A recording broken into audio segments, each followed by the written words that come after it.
മക്കളെ, എന്തുകൊണ്ടാണ് നമ്മുടെ നിലാവിന് വെയില് പോലെ ചൂടില്ലാത്തത് എന്ന് മക്കൾക്ക് അറിയാമോ? അതിന് ഉത്തരം കണ്ടുപിടിക്കാനായിട്ട് നിങ്ങൾക്ക് ഇവിടെ മുകളിൽ ഒരു ഫിഗർ മിസ് തന്നിട്ടുണ്ട്. ആ ഫിഗറിൽ നിന്ന് നിങ്ങൾക്ക് അതിന്റെ ഉത്തരം കിട്ടും.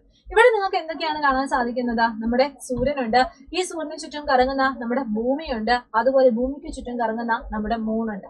നമുക്ക് എല്ലാവർക്കും അറിയാം, ഡയറക്റ്റ് ആയിട്ട് നമ്മുടെ സൂര്യനിൽ നിന്നും സൺലൈറ്റ് എവിടെ വന്ന് പതിക്കുന്നുണ്ട്? നമ്മുടെ ഭൂമിയിൽ വന്ന് പതിക്കുന്നുണ്ട്. അതുകൊണ്ട് ഇത് ഡയറക്റ്റ് ആയിട്ട് വരുന്നത് കൊണ്ട് തന്നെയാണ് നമുക്ക് നല്ല വെയിലിന് നല്ല ചൂട് തോന്നുന്നത്. പക്ഷെ രാത്രിയിൽ എന്താ സംഭവിക്കുന്നത്? രാത്രിയിൽ നമ്മുടെ സൂര്യപ്രകാശം ആദ്യം വന്ന് നമ്മുടെ മൂണിൽ വന്ന് പതിക്കും. പിന്നീട് അത് റിഫ്ലക്ട് ചെയ്തിട്ടാണ് നമ്മുടെ ഭൂമിയിലേക്ക് വന്ന് പതിക്കുന്നത്. അതായത് ചുരുക്കി പറയുവാണെങ്കിൽ രാത്രിയിൽ നമുക്ക് ഫീൽ ചെയ്യുന്ന നിലാവെന്ന് പറയുന്നത് ശരിക്കും സൺലൈറ്റ് തന്നെയാണ്. പക്ഷെ സൺലൈറ്റ് ഡയറക്റ്റ് ആയിട്ട് വരുന്നതല്ല, നേരെ മറിച്ച് നമ്മുടെ മൂണിന്റെ സർഫസിൽ തട്ടി അത് റിഫ്ലക്ട് ചെയ്ത് അല്ലെങ്കിൽ അത് പ്രതിഫലിച്ചാണ് നമ്മുടെ ഭൂമിയിൽ വരുന്നത്. അതുകൊണ്ട് തന്നെയാണ് നമുക്ക് നിലാവിന് വെയില് പോലെ ചൂടില്ലാത്തത്.